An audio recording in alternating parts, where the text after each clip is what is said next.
Hey, what is up, everybody? It is Luis Martinez here, live and direct from the 27th Annual San Diego Latino Film Festival, amplifying Latinx voices for 27 years.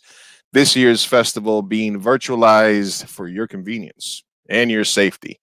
I've gotten a chance to watch a ton of movies over these last 2 weeks, talk to directors from all over the country, people from all over the world, and I've been humbled at the talent that Latinos, Latinas, Latinx people are creating out there. This one today, specifically exciting for me because we are talking about and with the director, Ben DeJesus, who is the director of John Leguizamo's Road to Broadway. So I want to welcome him on board the stream today. Thank you for having me. Appreciate it. Hey, Ben, thank you for coming on today, man. Thanks, man. Appreciate it. Let's jump right into it. Road to Broadway. It feels very, it's an interesting piece because of, obviously John is an icon to the Latin community. Obviously, to myself, somebody who grew up in the same neighborhood, he was always, this legend, like the legend of Johnny Legs. You know what I mean? Like this kid that made it out of the hood. Can you tell us about a little bit about when you guys linked up, when this concept sort of was born? Sure. Well, about 10 years ago, I met John Leguizamo. I had gotten hired to shoot some comedy sketch videos. Like we were recreating some YouTube kind of viral videos that had come out. And, he was somebody that I had idolized. When I was growing up, I was like a Broadway theater kid. And that was like my goal to make it to Broadway. And he was one of my heroes, basically. So I got hired to shoot in his house for the first day ever. And we kind of had a nice connection.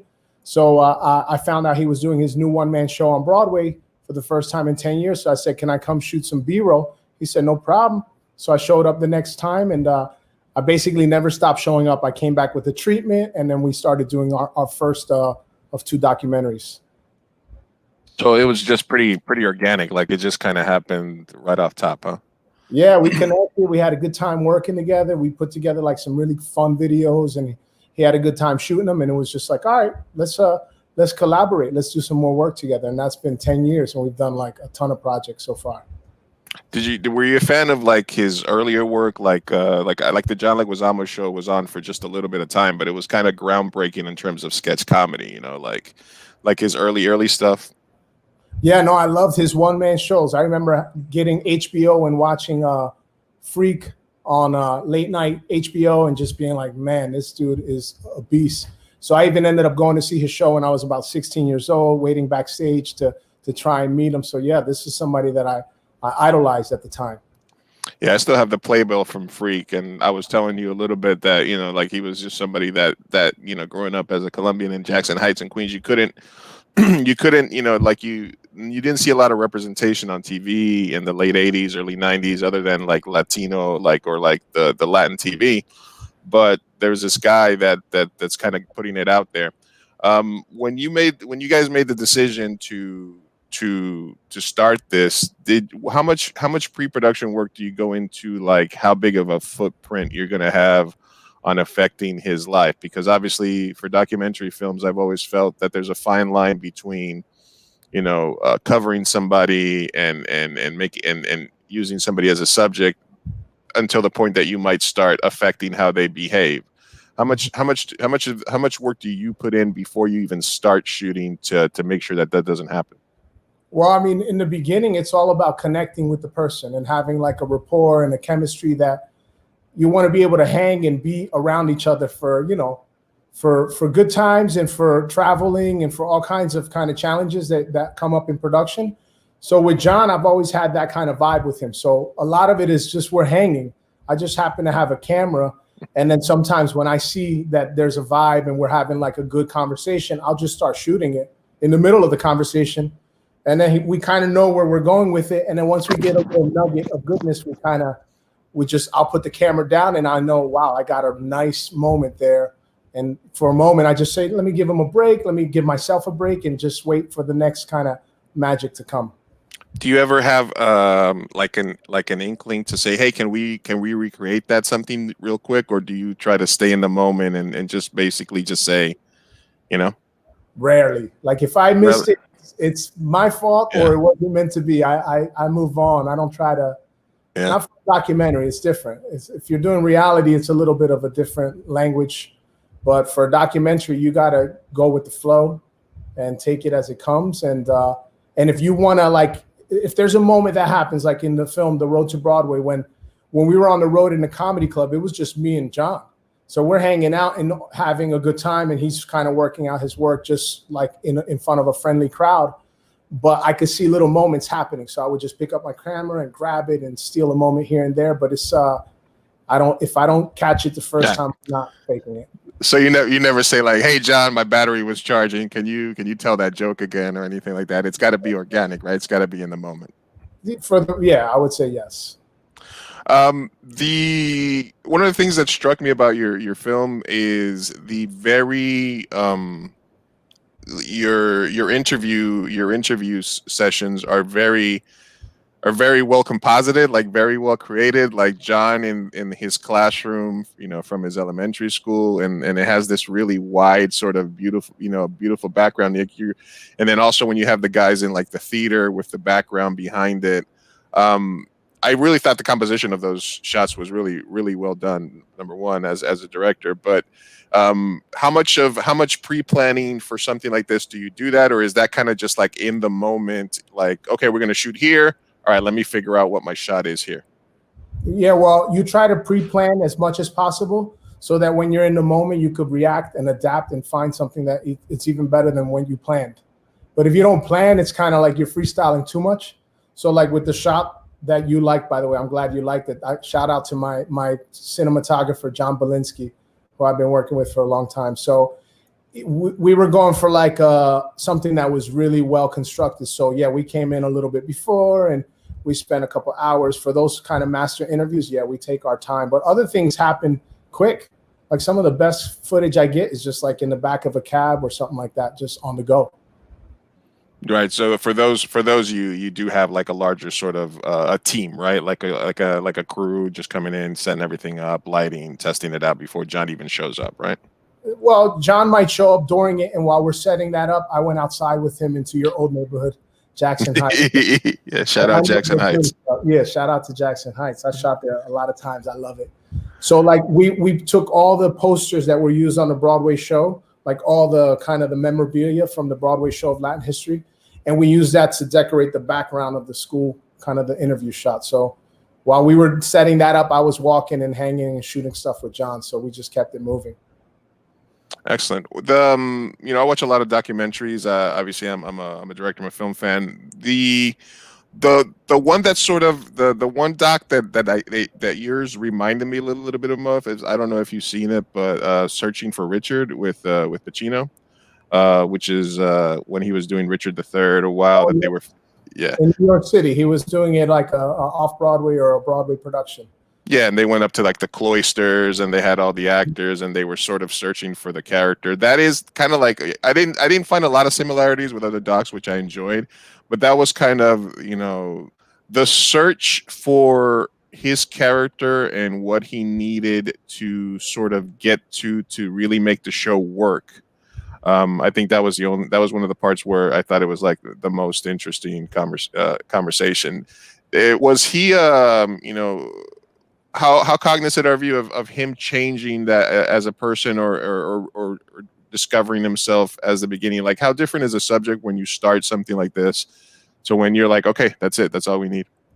Yeah, well, I mean, with John, it's just like he's a constantly evolving person like the rest of us, but he's an artist, so he comes with all that, what that means. And so yeah, he's what you see is what you get with John, but of course, he has kids that are older now. I've seen him when his kids were little, like 5 or 6 years old. Now they're going to college. So, as he's grown, he's evolved as a father and an artist. I think, yeah, I've been able to witness some of that, but he's still Johnny Legs from the block with the old email address, and Yeah.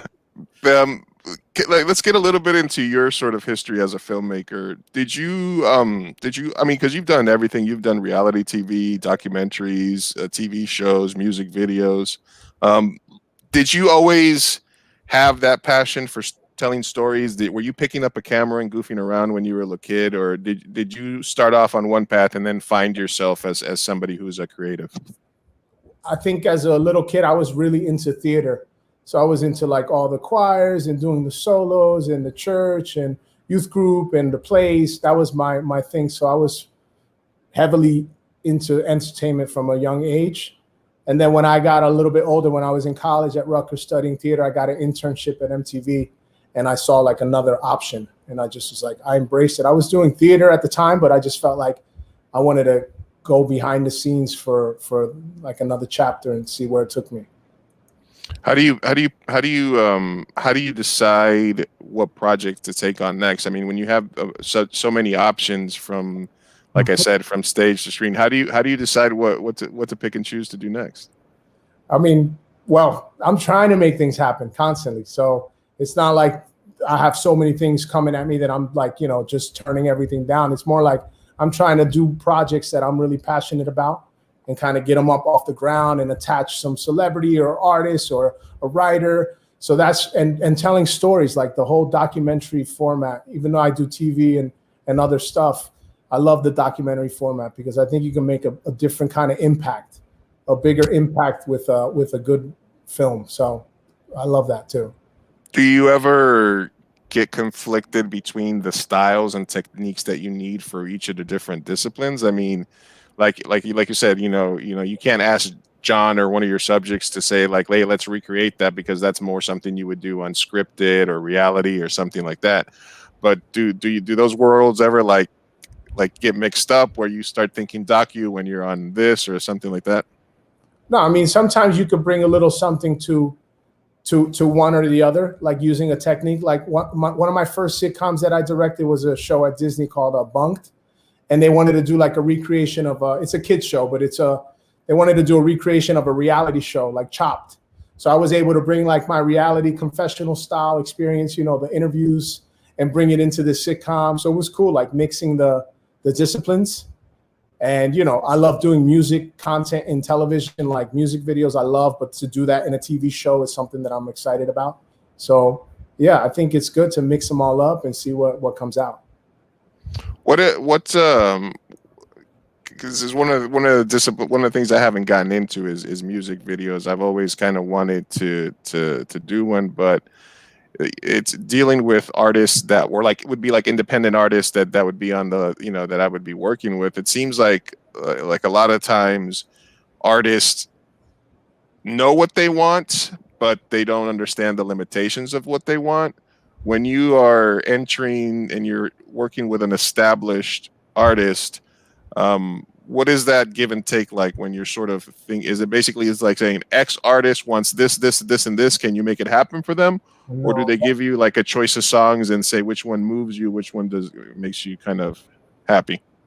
Well, in like the process of a music video getting done, the song has already been chosen to be like the single that the label or the artist is going to promote. So you're not really part of that. You come in when they have a song. And what I love about music videos is that the artists are really engaged in their image, in their content, in their style. So usually they'll come with ideas, and it's like a great collaboration. So like when I've worked with Romeo Santos, he'll come with the concept, and then you collaborate on, you kind of brainstorm on it.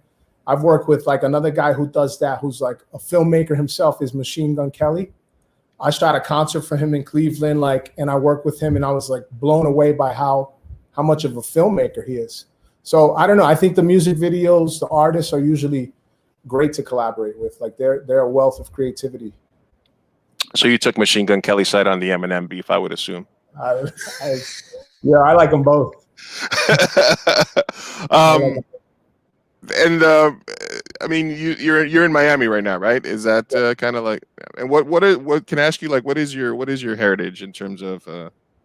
Oh, I'm Puerto Rican. Both of my parents are from Puerto Rico, and I lived there when I was a baby, so I'm Puerto Rican. How does how does, obviously you're working with Latin artists, you're working with American artists, you're working with a lot of different talent. Do you find that obviously other than the musical styling, there's a difference in kind of the approach to the videos? Yeah, it's like more creative. Like a music video has like no boundaries. Even the budget is like flexible. It's like if you really want to get something that is super creative, it's like you could do it with no money or with or hundreds of thousands of dollars. So I don't know. I like that there's kind of no limitations to the creativity, at least.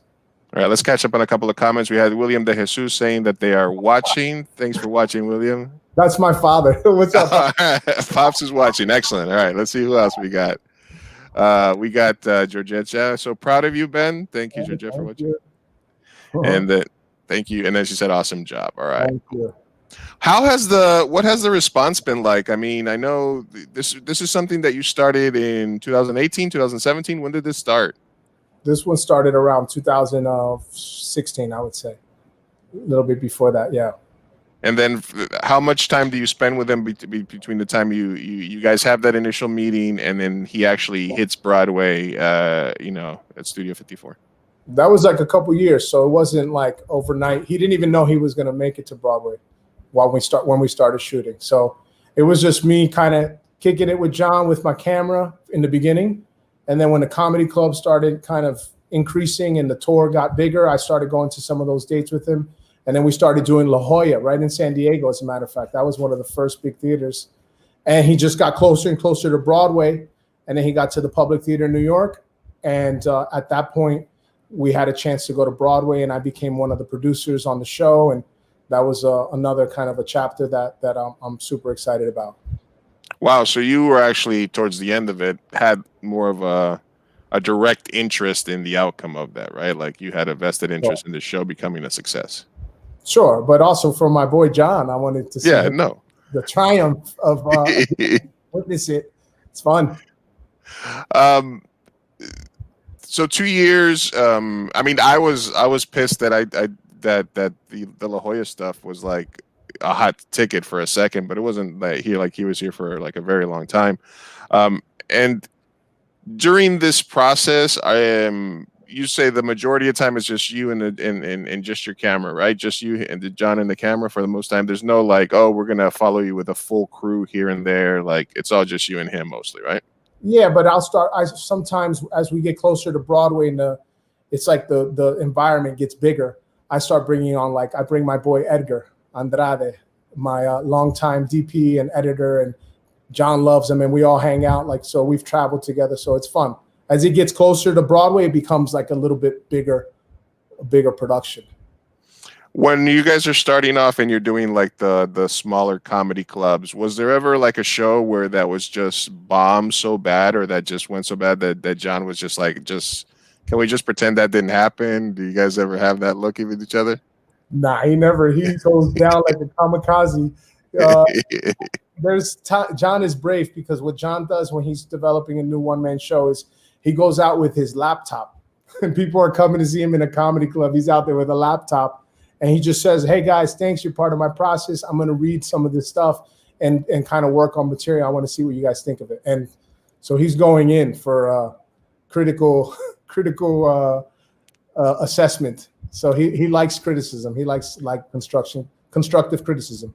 One of the things was when he's in La Jolla, I believe, and he's just basically like in the middle of the run, he'll just be like, line, and that's kind of what you're talking about, right? People are aware that it's an unfinished product. Well, at La Jolla, the program that he was there for is considered, I think it's from page to stage, which is like, it's meant to be works in progress, that the audience they're there to see something that is a rough draft. And he loves that, by the way. John loves going there with like material that he can kind of evaluate based on the reaction. So yeah, so in La Jolla, he would shout line because he had wrote it, that morning, a new line or whatever. So he'd forget, a couple things. How many different iterations of the product did you end up seeing? Because if you were there from the beginning there, you must have seen like 20, 30 different versions of the show in totality while you were watching, right? Yeah, I've probably seen the show like 75, maybe close to 100 times. in different versions. Yeah. Do you ever recall like a scene that you enjoyed and then he's like, no, that never made it to the final cut or something like that? No, it's cool because John, who's somebody who loves, he loves notes and feedback. So when we go out to dinner or whatever, we're talking about stuff that worked and stuff that didn't work and little tweaks, things that, he could change or adjust, and it'll be a bigger laugh. So it's that part of it I love too. And seeing some of the jokes survive, from us brainstorming, that's been great. I got like a 3 or 4. You got 3 or 4 in there? Like, yeah. Even if he denies it, it's true. No, he's good. Enough for a writing credit? No, not at all. So yeah, you go from just being his friend, somebody that says, hey, it'd be cool if I just shot some B-roll of you doing your thing as you start this process, to you guys having a conscious conversation about, okay, let's do this thing. I'm going to follow you around and do this. And then as you get yourself in the process, because of your friendship, you become more of a participant as well as a documentarian, right? That's sort of, is that? Sure. He let me along because he gave me a shot as a director and a filmmaker. So John has opened a lot of doors up for people like me, either like on camera or behind the scenes, more behind the scenes, to be honest. When I start to think about it, he's broken a lot of filmmakers. I'll put it that way. So he gave me that shot because I guess he saw something in me, but at the same time, it's, trying to do the most with the opportunity. Yeah, no, I think I was telling you like before we got started that, as a, Latino in the United States, I remember that it was either Mexican or Latino TV where you could watch telenovelas and the news basically, or you had to watch American TV, which was mostly Lily White. And in the late 80s, early 90s, I remember, because my last name is Martinez, and I remember seeing LA Law. And I didn't even see the actor, but I remember just seeing a credit on the screen that's saying A. Martinez, and just seeing my name on like a Latino name on TV like that, I was like, wow, Then going from that to like very slowly getting some representation, and somebody like John, who's literally an embodiment of my neighborhood, my culture, being part Colombian, all this stuff. It's it's obviously he's an icon just in entertainment. So the fact that you got to work with him and you have this close relationship, I think is obviously incredible. Yourself as a filmmaker though, after you've gotten these opportunities and you've gotten to work with all these things, what is it that you are like? If you could do music videos all day, documentaries all day, TVs all day, which one do you sort of feel that you have the most skill for, or that you're most passionate for? I love doing a documentary like every year that I possibly can, but at the same time, I enjoy doing like television, like episodic. That's something that I love, and I want to keep doing more of that. And eventually, I want to do feature films, but right now I'm just digging into like the docs and the television, and that'll come next. But I'm excited about those the most. What has the reaction been? I mean, I know you've seen the reaction to the show, like the live reaction to the show, but what has the reaction been to the film? Have you had a chance to screen it live? What is that mean like? Yeah, we had a premiere in LA with The Road to Broadway, and then with the other film that you guys have been screening, Raul Julia, we did a premiere in Los Angeles, New York City, Puerto Rico, Lake Tahoe. It was great. Like that film too has been something that has been really, really incredible experience for me and my team for sure. And how have you been? Obviously, this is the question you're gonna get asked over and over. But how have you been spending your quarantine? Have you been just promoting the movie? Are you working on the next project? Are you writing a lot, editing? What's the creative process for you these days?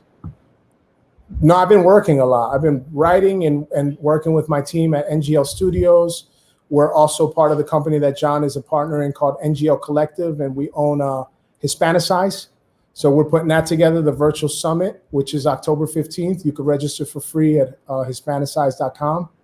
And shooting commercials and developing more documentaries. We've been busy. Of course, it's not the same. It's a different world, but so far it's been positive. And now we're actually working on a CBS voting special called Momento Latino. with Ava Longoria is producing it, and we're doing some documentary pieces for that. So I'm excited about that. I had a chance to talk to a couple of Puerto Rican directors the other day from the film I'm not Bacoso Afrobeats of Cuba, and they were doing a product called Defend PR. Um, we talked a little bit about sort of the blatant sort of pandering to the Puerto Rican community that's been happening recently, and like they were saying, they just approved these billions of dollars of aid for the island, but nobody in Puerto Rico can actually vote for the presidential election. What is your response to sort of that? Not to start getting too political, but give you a chance to speak on that.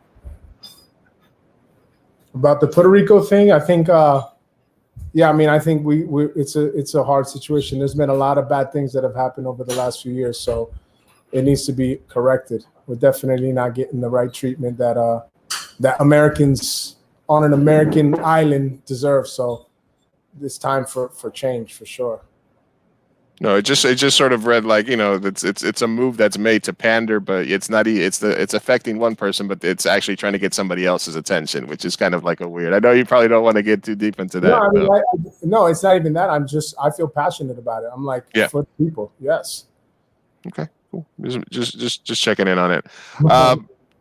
What about like yourself? You said you started off as a theater, buff, fan of performance, choirs, things like that. But from a film sense, what were your early influences? What was like one of the first movies that you geeked out over, that you wanted to watch over and over? What was that?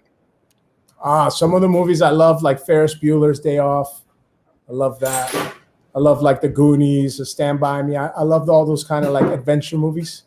Mm-hmm. Some of that, and nothing. I grew up on that, but yeah, I was passionate about theater at the same time. So I was into even like musicals, whatever. I was all into the art form, movie musicals, all of it, all good. So we see like a Hamilton kind of hybrid in your future, or something like that.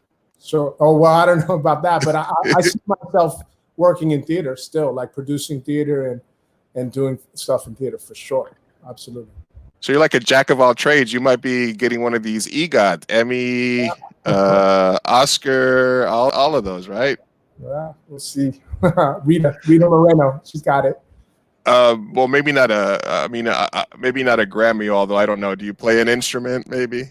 No. you're gonna be one Grammy short. Do you guys? Is there like?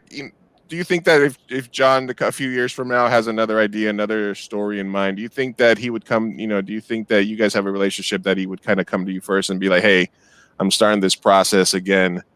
Do you want to kind of go for another ride?"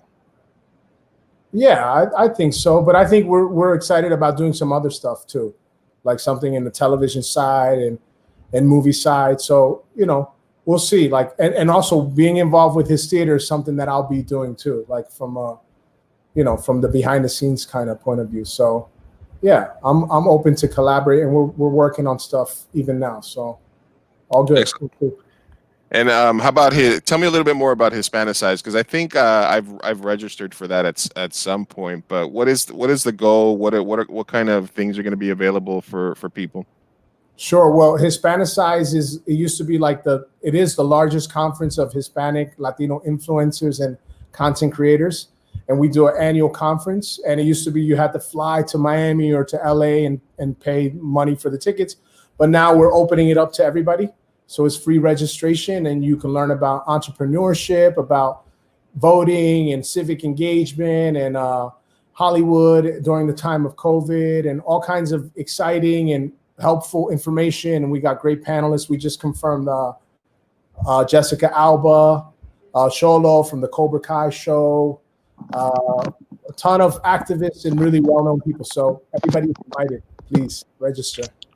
And just obviously you started off and you moved around a lot of different types of creative projects. But when you're starting off, like young filmmakers, Latinx voices that might feel they want to tell a story, what do you suggest as like a starting off point for them? Like, what kind of advice do you give them? And somebody's like, "Hey man, I kind of want to do what you do. I want I want to tell stories. I don't care what it is. What do you think step one is for people like that?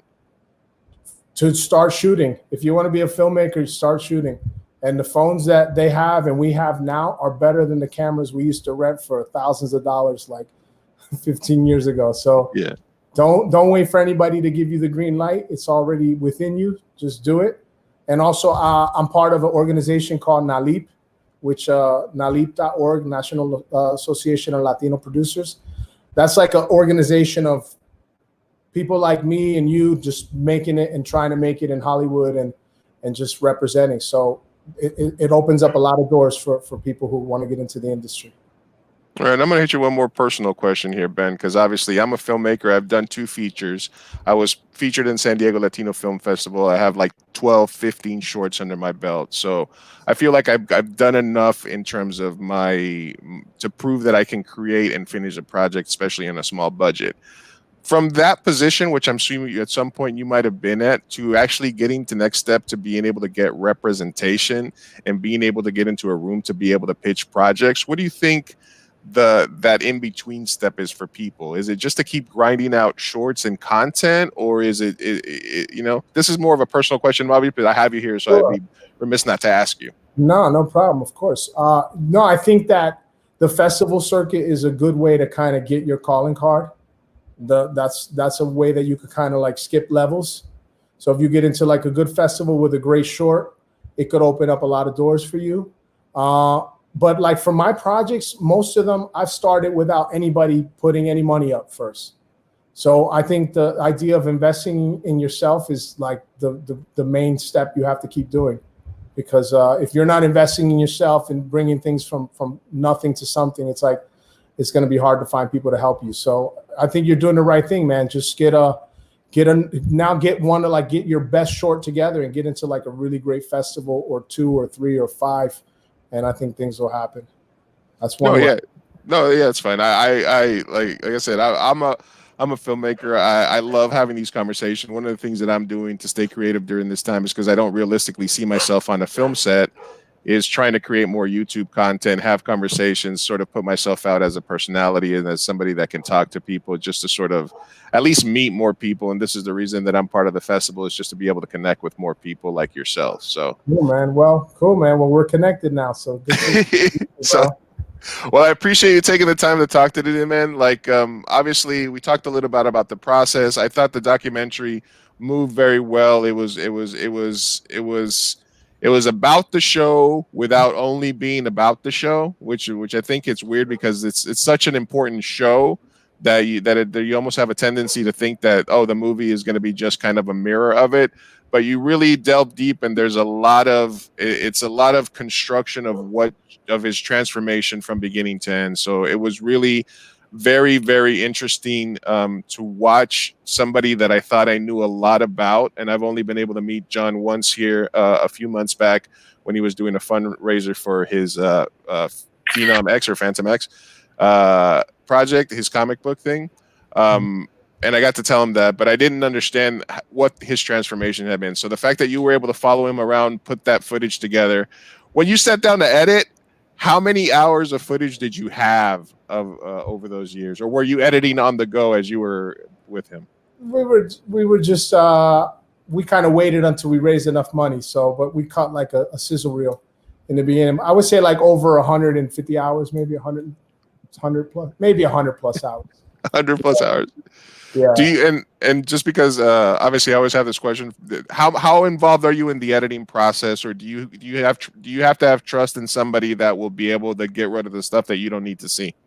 I'm definitely involved in the edit process, but I need people that are really good and fast, because sometimes I'm shooting another documentary when one is editing, but I'm in the edit. I even had like a sofa bed in there for late nights. Like I would sleep in there if I had to. Eat, sleep, and edit, huh? Yeah, for sure. All right. Well, we all know that process, especially as filmmakers. And we want to thank you for bringing your project to San Diego, even though we wish we could have been able to see you guys in person, and be part of the festival. So Hispanicize and NALIP, right? .org. Those are the main 2 things. Yeah. Yes. NALIP.org. Thank you very much, man. I appreciate the whole festival for supporting me and our projects. Thank you so much. All right, I appreciate you guys, and I appreciate the advice as well. And I'll be reaching out to you guys. Obviously, if you guys decide you need to shoot something else in San Diego, you just hit me up. All right, you let me know. I'm here. I'll handle that for you. All right. All right, man. Later. Thank you, Ben DeJesus. Thanks for talking to us. Thanks for everybody that was watching this Q&A. Please keep supporting the San Diego Latino Film Festival. We'll watch some movies. The movies will be playing until Sunday. Everybody, take it easy. Peace. Thank you, Ben.